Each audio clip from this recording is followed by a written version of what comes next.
Welcome, everybody, to a special edition of All In with Art Stapleton, a New York Giants podcast brought to you by NorthJersey.com and The Record. I'm your host, Art Stapleton, and night one of the NFL Draft is in the books. And the popular pick for the New York Giants at number 6 turns out to be the actual pick for the New York Giants at number 6. Malik Nabers, star wide receiver from LSU, is now coming from the Bayou to Big Blue. And there's certainly a path to the Giants by an LSU wide receiver who you may have heard of before, Odell Beckham Jr. 2014, 10 years later, Malik Nabers, 2024. The last receiver to have 1,000 yards for the New York Giants, OBJ. Can Nabers get to that level? We will see. A lot of that will have to do with the quarterback, and it was really a crazy 48 hours because I kind of broke my number one rule is don't believe what you hear.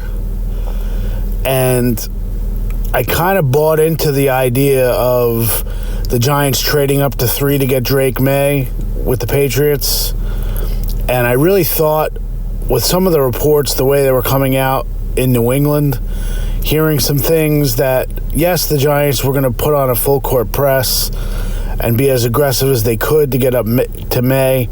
The fact that the Patriots were entertaining offers, I kind of misread that a little bit. I thought it was one of those things where as much as they kept putting it out there, it was almost like they were begging somebody to come and get that pick from them. Now, maybe they were split in the front office up in New England. We know Robert Kraft came out saying he expected a young quarterback. We know that Elliott Wolf is not the GM yet in New England. But as I told you 2 months ago around the Combine, sitting at 6, if the top 6 players in this draft were the 3 quarterbacks, Caleb Williams, Jaden Daniels, Drake May, who went 1, 2, 3, and then the wide receivers, Marvin Harrison Jr., Malik Nabers, and Rome Odunze. If those were the 6 players on the Giants board, they were guaranteed to get one of them. Now they end up getting Malik Nabers. I asked Joe Shane and Brian Dable the idea of, was Nabers the top wide receiver on your board? Shane kind of said he was the top wide receiver on their board at the time at number 6. Certainly leads me to believe that Marvin Harrison Jr. was slightly ahead of Malik Nabers, which is what I had been hearing throughout the process. I thought Rome Odunze was closer to Nabers and Harrison than maybe he ended up being. But in the end, it's the electric Malik Nabers. Now, he talked about having a dog mentality. Brian Dable mentioned he's a dog on the field. They talked about his competitiveness. 2 funny things with the competitiveness.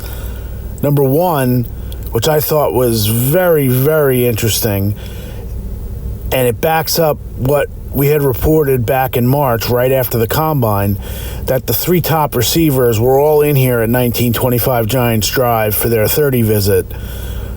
Nabers, Odunze, and Harrison. And I asked Nabers about that on the conference call, and he said, yeah, we were all in there together. We crossed paths. We were in meetings together. And for a guy as competitive as Nabers is, it kind of stoked his competitive fire a little bit. And his quote, paraphrasing, was essentially, yeah, it was competitive because we knew we had to show that we had to be the guy that they would end up drafting. Now, the Giants didn't have a shot at Harrison, but they did take advantage of Nabers in that spot.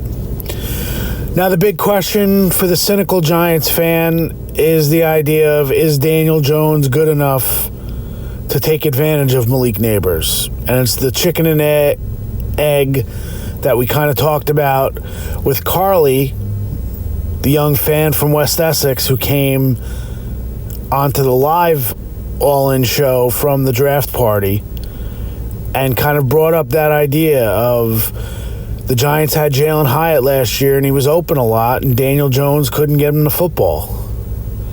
And that was early in the year, and then obviously Daniel Jones comes back from the neck injury and tears his ACL. And a lot went wrong last year. So there is that concern, I understand that, from a segment of the Giants fan base, that is Daniel Jones good enough to truly take advantage of Malik Nabers' gifts? Is he going to be able to take advantage of these guys that are down the field? Have they improved the offensive line enough? And again, it's chicken, egg. Do you need the quarterback to make everybody else better? Or do you need everybody else better to make the quarterback better? And it remains to be seen. Now, do I think the Giants will take a quarterback the rest of the way in the draft? I mean, I guess if they like Spencer Rattler, they might make a play for him. But with only 5 picks remaining, it's kind of hard to think that the Giants are going to use those assets on a quarterback in day 2 or day 3. They already have a full quarterback room. Now, what you think about the quarterback room is a different story, but with Daniel Jones, Drew Lock, and Tommy DeVito, as Joe Shane said in his pre-draft press conference and then reiterated on Thursday night, he's comfortable with that room. Now, what does that mean? Well, it means that with all the homework they did on the quarterbacks, the one guy that they felt was worth that top 5 pick was Drake May. And they couldn't get it from the Patriots. The Patriots picked May, and the Giants had to move to the next plan. And it happens. But it's going to hang over this team all year. The idea of, can Daniel Jones play? Does he get healthy enough and get to the point where he can get back to where he was in the playoff game in Minnesota? You know, that would be my concern. Is Daniel Jones the quarterback that we saw in Minnesota? Is he the quarterback that we saw in Philly in the playoffs? Is he the quarterback that we saw in the early stages of last season? Now, I know all the things that went wrong, and I know the offensive line was terrible and got hit with unbelievably bad injuries. And the wide receiving core just didn't perform. And Darren Waller did not provide the impact that everyone thought he would last year, present company included. But that's going to be the issue here now. You just brought in Malik Nabers. Now he's 20 years old. He's not going to be 21 until July, so he's one of the youngest players in the class. He's an electric playmaker who could play all over the field. Kind of reminds me a little bit of a Stephon Diggs. That toughness on the field. That was brought up by Joe Shane a little bit. And Brian Dable talked about it. Now, the other funny part was, you know, Brian Dable connects with these players. And the connection with Nabers was through that competitiveness. And Nabers laughed and said that Dable in their meetings told him that he could cover him on the field, which, you know, is Dable's way of joking, but that obviously was not going to happen. Maybe 30 years ago for Dable, but not now. So that's where we're at. And it just sounds like the Giants believe Nabers has that special quality as a receiver. He's got the speed, he's got the quicks, he can play all over the field. You know, let's see if their quarterback and their offensive line could allow them to take advantage of that, because that's a big deal here. So I'm wrapping up here on Thursday night. Wanted to knock out a quick podcast running down the situation. And then we are back here at 1 o'clock tomorrow Malik Nabers is getting here in East Rutherford. He's going to meet the media here after we talk to him on a conference call. They're flying in from Detroit tomorrow. And then we are going to have round 2 and round 3. The Giants pick 47th and 70 right now. Wouldn't surprise me to see them move up a little bit. I would be targeting corner, defensive tackle. Maybe if a Johnny Newton is sitting there, maybe the Giants can trade up. I think they like him a lot as a prospect. Max Melton, Andrew Phillips, and maybe in round 3 tomorrow, a running back or a tight end comes into play, or even a safety. So we'll see. But Malik Nabers, good player. I graded it and gave him an A. I think it's a good pick.